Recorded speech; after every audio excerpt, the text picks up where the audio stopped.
We start with Jordan Smith, Mr. Green's in regulation. Here he is at the 4th, the par 4, his 13th hole, 6 under par, already going nicely.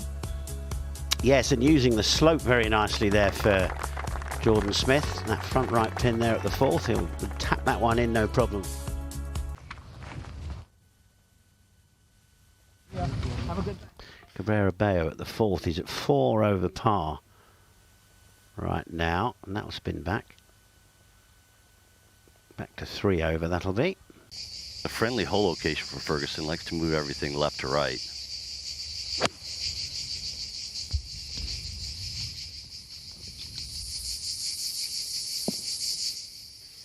Excellent from Ferguson. Ayora at the 5th, 4th shot. Get in. Yes, there you do. That's nicely done.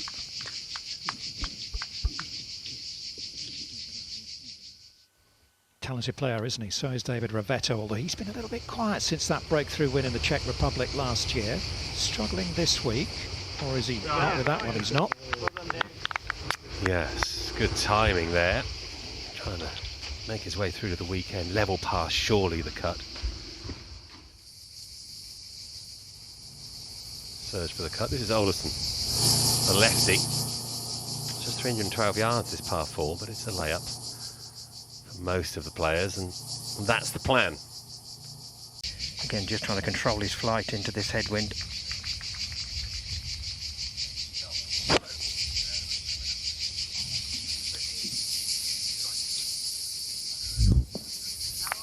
Excellent. Well, talk of his swing mirroring McIlroy's, and I can see the resemblance. Well, plenty of room to work with it, almost too much, in fact. So play this as he wishes.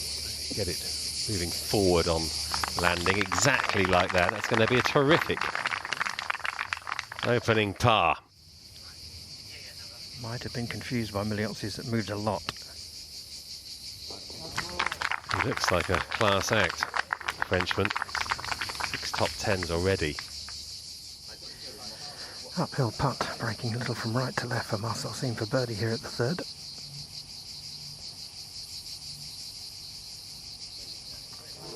Oh. Well, that went in at pace. 2 in a row for Marcel.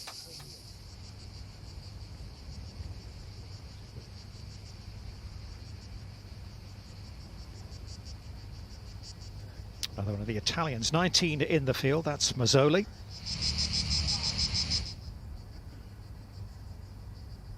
Very nicely done. Well, funny enough, driving the ball's gone from the most difficult part of the game 30 years ago to the easiest nowadays.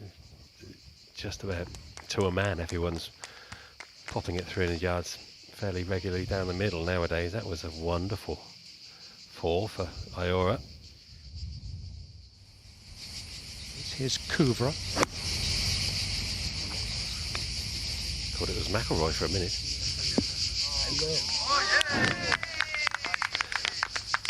Quite brilliant. See that McIlroy finish there, Dan? Did you see that? Out of the bunker here at the 8th. Tough par 3 that Dan was talking about.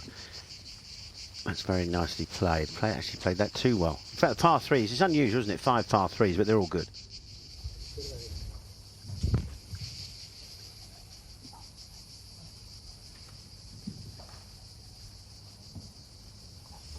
Yeah, it's a strange tee shot, this. It's just straight over the trees and fairway sweeps from left to right, and with how firm they're getting, it's quite easy to run out there in that rough just to the left of him. So great drive, and he took advantage of it. It looks, the first time you get there, it looks like it's a split fairway, doesn't it, when you stand on the tee? You know, one goes right and one goes a little left. Yeah. I think it would be very difficult to do both jobs, but the rumour going around is that he is going to, if he does qualify, he's going to play in it and be captain. But well, that's a good shot, isn't it? Pick that one up. Especially when you see how much effort Luke puts into the European team. If Keegan wants to do the same over there, he's probably going to struggle to play as well. Well, David, as a man who's played in a couple of Ryder Cups, what do you think?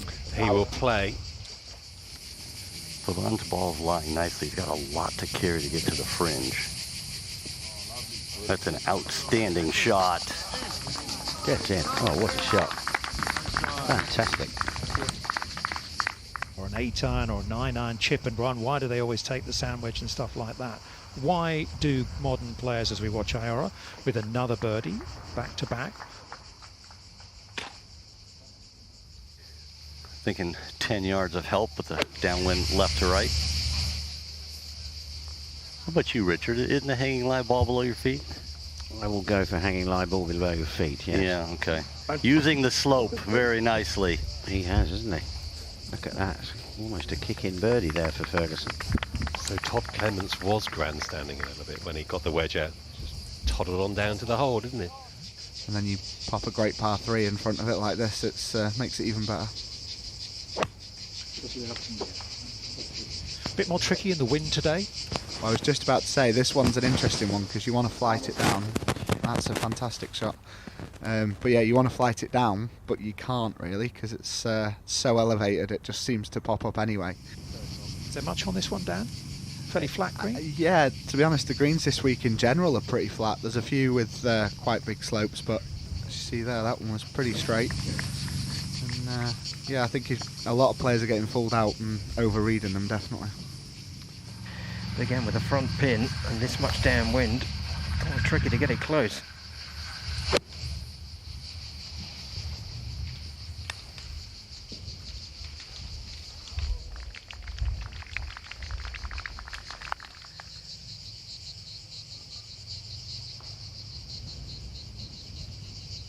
Wow, perfect. Well described there from Tim. Just as it started slowing down, it did just move it a little to the right. Whether that was the lie of the ground or the wind, I don't know, but it was well spotted from our Mr. Barter. Trying to fight his way and make the weekend in his National Open Championship.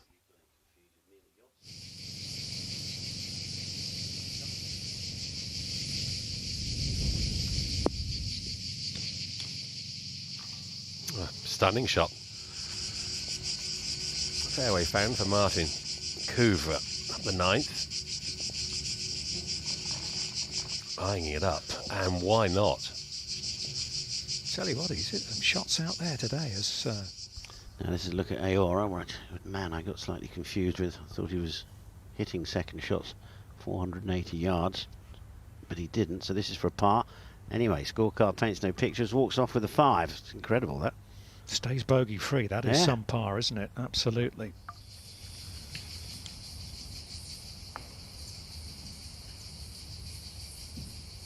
Might just pay dividends or it ebbs away.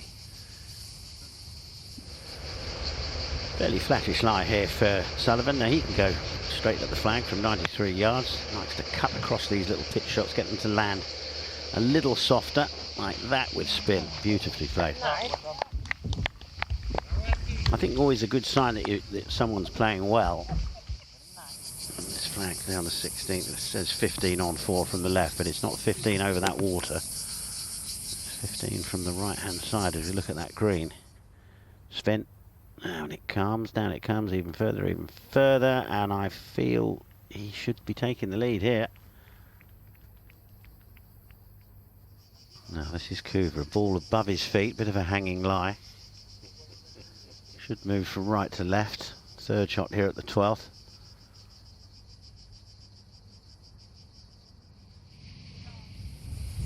A little bit of right to left on this one, looking where he's aiming. And does it come back? It does! The Frenchman strides forward once again. Fifth birdie of the day for the 22-year-old Frenchman. He moves to 5 under. So meanwhile, to the Frenchman, the ever so steady but rather quiet Frenchman, Adrien Sadier, still hunting a first DP World Tour title. It's his 200th start this week. Will it be the one? We shall see. Great shot there. Yeah, 421 yards this one. He strolled up to the green, got his putter out, bit of right to left, and found the bottom of the hole for Sadier to finish with a birdie. Home in 31. One drop shot today at the 13th. Dan Bradbury. His home hole as well. Playing alongside Laporta and strolled another one in. Putted beautifully the first 2 days. 68 for Dan on this wonderful Friday, hot day. 115 yards, ball slightly above his feet, pin on the front, but he can just about bring it to a standstill from this range. with a sand wedge in hand. Bit like that. Couvra, he's some player, this lad. This to move to -6, which he does comfortably.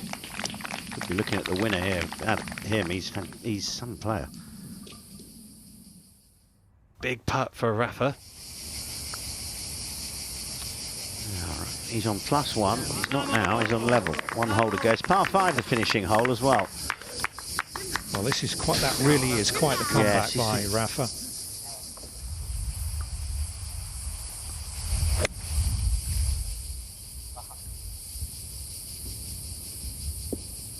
Oh, I thought that was going in then. Next one will be. There's some good wedges today.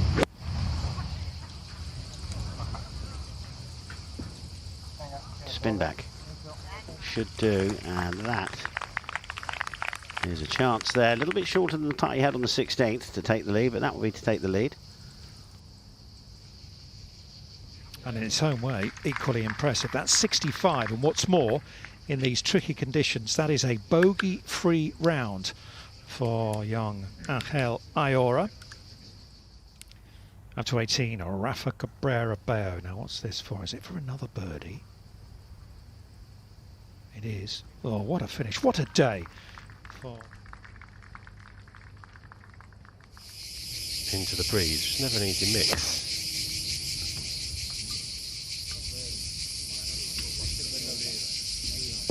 And that's exactly what you're supposed to do from that range. When you're a professional golfer and you've got a name on the bag.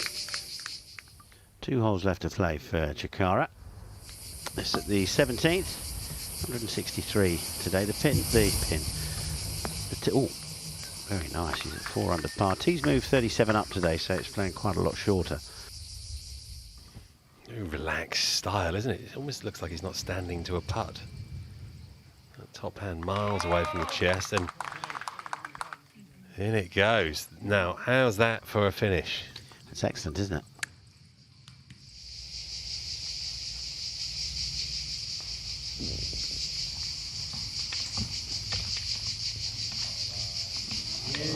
Great putt. Wow, it was a great putt. Something about putts on the final green as well when you're up there. It's added pressure already. Nicely handled.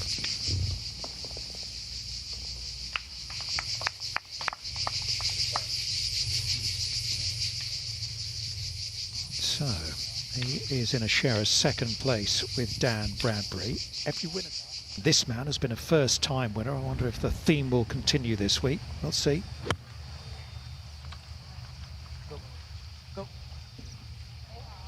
Another great shot in there from Couvra at the last. To put the cherry, really, on the cake. It's been a good day.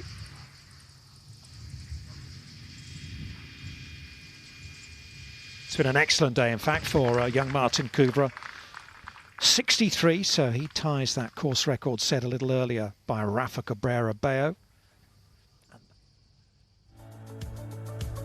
We've seen some good play, we've seen some bad bounces, we've seen 1 or 2 rather errant shots, but that's how it stands.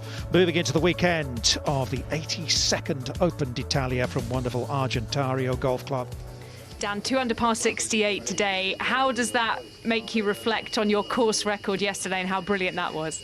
Yeah, I don't really feel like I did too much different, to be honest. I had a little spell in the middle there where I just didn't play good golf. But yeah, it was very similar at the start and the end. So yeah, to kind of put it all together yesterday was nice. I feel like I have to ask, what happened on 1? Oh, I hit it right off the tee, just a terrible shot. Laid up because I could barely see my ball, which was the right decision. Hit a poor wedge, fancied the putt and knocked it 6 foot past and missed it coming back. Got a bit excited, but nah, it happens. It's so hot out here. It was, I'd say, a lapse in concentration probably on the first putt, but I mean, again, still happy with the day. You must be pleased, though, with how you recovered your composure, picking up another couple of birdies, birdieing the last in these conditions. Yeah, it was a nice way to finish. Like I say, from kind of 1 until 4, I was struggling, and then on 4, my caddy Ace just said to me, just slow it down a little bit.